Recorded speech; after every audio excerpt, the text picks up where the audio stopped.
കുംഭസാര ജപത്തിലെ സർവശക്തനായ ദൈവത്തോടും നിത്യനേയ ദൈവത്തോടും പ്രധാനമാലായ വിധിമിക്കാലിനോടും വിധ സ്നാപകനോടും വിധ പത്രോസിനും പൗലോസിനോടും തോമയോടും പറഞ്ഞു കഴിഞ്ഞു. ഇനി നാം ചെയ്യേണ്ടത് സകല വിശുദ്ധരോടും പറയുന്നത് എന്തിനു വേണ്ടിയാണെന്നാണ്. കുംഭസാര ജപത്തിലുള്ള സകല വിശുദ്ധരോടും നാം പാപങ്ങൾ ഏറ്റി പറയേണ്ടത്, റെക്കമെൻഡ് ചെയ്യിപ്പിക്കേണ്ടത് എന്തിനാണ് എന്നതിലേക്ക് നാം വരികയാണ്. ഏവരെയും പുതിയ വീഡിയോയിലേക്ക് സ്വാഗതം ചെയ്യുന്നു. ഏവർക്കും ഈശോമിശിഹായ്ക്ക് സ്തുതിയായിരിക്കട്ടെ. വിഷയങ്ങളുമായി ചാനൽ.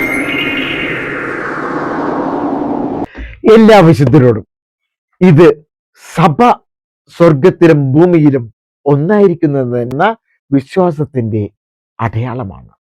എങ്ങനെയാണ് എല്ലാ വിശുദ്ധരോടും എന്ന് പറഞ്ഞിരിക്കുന്നത്? വിശുദ്ധർ ദൈവസന്നിധിയിൽ ജീവിക്കുന്നവരായി സഭ വിശ്വസിക്കുന്നു. അവരുടെ പ്രാർത്ഥനയും കൂട്ടായ്മയും നമ്മെ സഹായിക്കുന്നു. ഞാൻ ഒറ്റയ്ക്കല്ല, വിശുദ്ധ സഭയുടെ പ്രാർത്ഥന എനിക്കൊപ്പമുണ്ട് എന്ന് പറയാൻ വേണ്ടിയാണ്. ഇനി സഹോദരങ്ങളെ നിങ്ങളോടും എന്ന് പ്രാർത്ഥിക്കുകയാണല്ലേ. ഈ സഹോദരങ്ങളെ നിങ്ങളോട് എന്നുള്ളത് ചില മോണസ്ട്രികൾ, ആദ്യകാലങ്ങളിലുള്ള മോണസ്ട്രികൾ ആ പദം മാറ്റി. കാരണം എന്താണ്? അവർ ദൈവത്തോടും പരിശുദ്ധ കന്യകത്തോടും അതോടൊപ്പം തന്നെ സ്നാപകയോഹന്നാനോടും അതോടൊപ്പം തന്നെ പത്രോസും പൗലോസിനോടും അവർ വിശുദ്ധരോടും ഒക്കെ പറയാറുണ്ട്.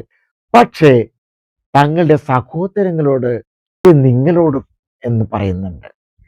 അത് പല മോണസ്ട്രികളും പലരും അത് മാറ്റാറുണ്ട്. കാര്യം എന്താണ്? എല്ലാവരും വിശുദ്ധരോട് പറയുമ്പോൾ ഈ തൊട്ടടുത്തുള്ള തങ്ങളോടുള്ള സഹോദരങ്ങൾ എന്ന് പറയണം. ഇത് വരുന്നത് എവിടെയാണ്? ഇതിനെപ്പറ്റി അന്വേഷിച്ചു പോയാൽ ഒത്തിരി മുന്നോട്ട് പോകണം. ആദിമസഭയിലേക്ക് പോകണം. 6 മുതൽ 11 വരെ നൂറ്റാണ്ടിലാണ് കുംഭസാര ജപം ശരിയായ രീതിയിൽ വന്നു തുടങ്ങിയത്. അതിനും മുമ്പേ പോകണം.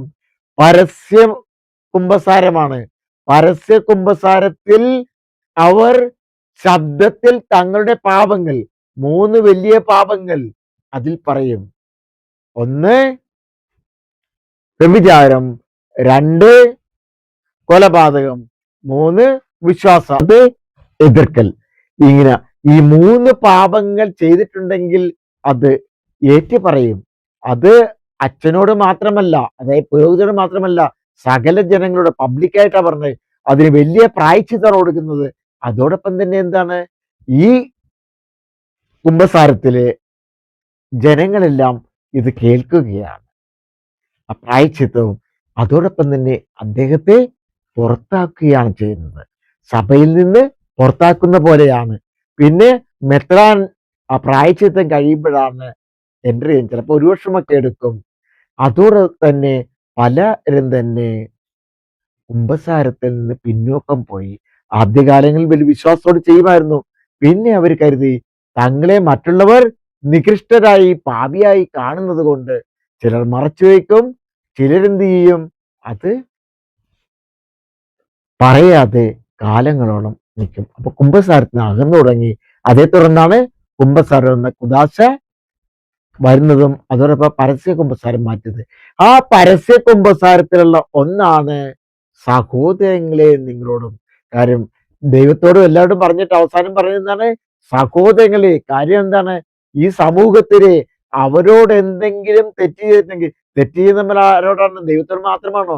ഈ സഹോദരങ്ങളോടും കൂടിയാണ്. ആ സഹോദരങ്ങളോട് ചെയ്യുന്നതിനാണ് സഹോദരങ്ങൾ എന്ന് പറഞ്ഞ് പറയുന്നത്.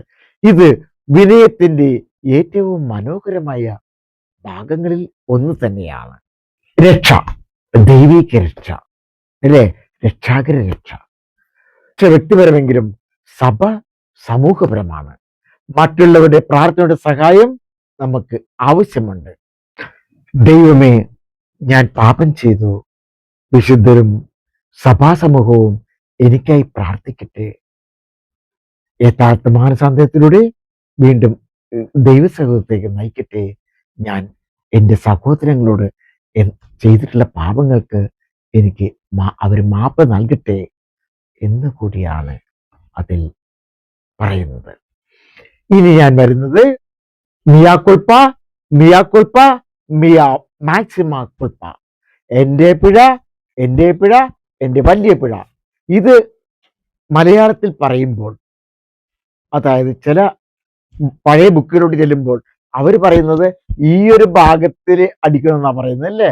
ഈ ഒരു ഭാഗം എന്താണ്? ഹൃദയം ഭാഗമാണ്. മറ്റൊരു കൈ എന്ത് ചെയ്യണം?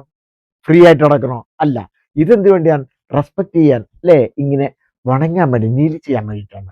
ഇതിങ്ങനെ വെക്കുക. എന്നിട്ട് ഇങ്ങനെ ഒരു പിഴ, എൻ്റെ പിഴ, എൻ്റെ പിഴ, എൻ്റെ വലിയ പിഴ. ലത്തീൻ പദമാണ് മിയ കുൽപ്പ, മിയ കുൽപ്പ, മിയ മാക്സിമ കുൽപ്പ. ഒരു സിനിമയിൽ അത് പറയുന്നതിനെ പറ്റി ഞാൻ പറഞ്ഞിരുന്നു. ഒരു സിനിമയല്ല, 2 സിനിമയിൽ സിദ്ദിഖും പറയുന്നുണ്ട്, അതോടൊപ്പം തന്നെ ആസിഫ് അലിയും ഈ മിയ കുൽപ്പ പറയുന്നുണ്ട്. ഈ മിയ കുൽപ്പ എന്ന ഭാഗം കുമ്പസാര ജപത്തിന്റെ വളരെ പഴക്കമുള്ള രൂപങ്ങളിൽ ഉണ്ടായിരുന്നതാണ്. എൻ്റെ പിഴ എന്ന ഭാഗം മധ്യകാലഘട്ടങ്ങളിലെ പരമ്പരാഗതമായ രൂപത്തിലും ഉണ്ടായിരുന്നു. ചില 9-ാം നൂറ്റാണ്ടിലെ കുമ്പസാര ജപത്തിന്റെ രൂപത്തിലും മിയ കുൽപ്പ ആവർത്തിച്ച് ഉപയോഗിച്ചിരിക്കുന്നതായി ചരിത്രരേഖകൾ കാണാം. ആദ്യകാലങ്ങളിൽ കുമ്പസാര ജപത്തിലെ എല്ലാ രൂപങ്ങളിലും ഇന്നത്തെ പോലെ ഒരേ മാതൃകയായിരുന്നില്ല എന്ന് ഞാൻ പറഞ്ഞിട്ടുണ്ട്. വിവിധ പ്രദേശങ്ങളിലും സന്യാസ സമൂഹങ്ങളിലും ചെറിയ വ്യത്യാസങ്ങൾ ഉണ്ടായിരുന്നു. ചില പഴയ രൂപങ്ങളിൽ ഒരു പ്രാവശ്യം മാത്രമേ മിയ കുൽപ്പ ഉണ്ടായിരുന്നുള്ളൂ, അതായത് എൻ്റെ പിഴ എന്നുള്ളത്. പിന്നീട് റോമൻ ആരാധനക്രമത്തിൽ സ്ഥിരമായ രൂപം വന്നപ്പോൾ അത് മിയ കുൽപ്പ, മിയ കുൽപ്പ, മിയ മാക്സിമ കുൽപ്പ എന്നായി. അങ്ങനെ 3 പ്രാവശ്യം ആവർത്തിക്കുന്നതായി അല്ലേ. ആ 3 പ്രാവശ്യം എന്നുള്ളത് ഒരു ഭയങ്കര വലിയ അർത്ഥങ്ങളുണ്ട് ആ 3 പ്രാവശ്യത്തിന്. അത് ഞാൻ പറഞ്ഞിരുന്നു. ക്രിസ്തു 3 പ്രാവശ്യമാണ് പത്രോസിനോട് ചോദിച്ചത്.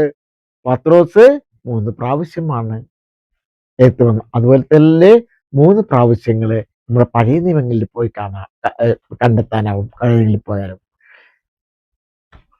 സ്വന്തം തെറ്റിന്റെ ഉത്തരവാദിത്വം മറ്റാരുടെയും മേൽ ചുമത്താതെ ഏറ്റെടുക്കൽ, ആഴത്തിലുള്ള വിനയം, യഥാർത്ഥ മാനസാന്തരത്തിന്റെ പ്രകടനം.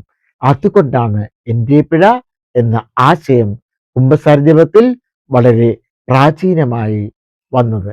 അത് പിന്നീട് എൻ്റെ പിഴ, എൻ്റെ പിഴ, എൻ്റെ ഏറ്റവും വലിയ പിഴ എന്ന കൂടുതൽ ശക്തമായ രൂപത്തിൽ ഉപയോഗിക്കപ്പെട്ടു. ഞാൻ നിങ്ങളോട് പറഞ്ഞിരുന്നു, എൻ്റെ പിഴ എന്ന് പറയുമ്പോൾ എനിക്ക് വിഷമമുണ്ടെന്ന് ഞാൻ പറഞ്ഞില്ലേ. പിഴ എന്ന വേട് പറയുമ്പോൾ അതെ, ആദ്യം ഇത് പറഞ്ഞിരുന്നത് എൻ്റെ കുറ്റം, എൻ്റെ കുറ്റം, എൻ്റെ വലിയ കുറ്റം എന്നാണ്. പിഴയ്ക്ക് വീണ്ടും ഒരർത്ഥം കൂടിയുണ്ട് അല്ലേ. നമ്മൾ ഏതെങ്കിലും പിഴകൾ ഒടുക്കുമ്പോൾ അല്ലേ, ഏതെങ്കിലും ഫൈൻസിന് പിഴ എന്ന് പറയും, തെറ്റ് ചെയ്യുന്നതിനും പിഴ എന്ന് പറയും. പിഴയാണ് ശരിയായത് എന്ന തലത്തിൽ തന്നെയാണ് സഭ എടുത്തിരിക്കുന്നത്. അതാണ് ഇപ്പോഴുള്ള പേവരെയും ദൈവം അനുഗ്രഹിക്കട്ടെ. ഇതോടുകൂടി കുമ്പസാര ജപത്തിനുള്ള പ്രാർത്ഥനകളെ പറ്റിയുള്ള ഒരു ഡീറ്റെയിൽസ് വിവരണം ഞാൻ നൽകി.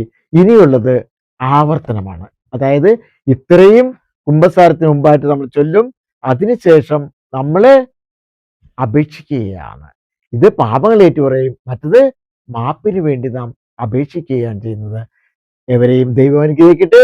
എല്ലാവിധ അനുഗ്രഹങ്ങളും പരിശുദ്ധാത്മാവ് നൽകട്ടെ എന്ന പ്രാർത്ഥനയോടെ, ആശംസയോടെ ഏവർക്കും ഈശോമിശിഹായ്ക്ക് സ്തുതിയായിരിക്കട്ടെ. മറ്റൊരു വീഡിയോയിൽ നമുക്ക് വീണ്ടും കാണാം. ഇനി പ്രാർത്ഥനകൾ ഒത്തിരി കാണാം. അതുപോലെ മറ്റുള്ള ഒത്തിരി കാര്യങ്ങളും നിങ്ങളിലേക്ക് എത്തും. 30 വിഷയങ്ങളാണ്.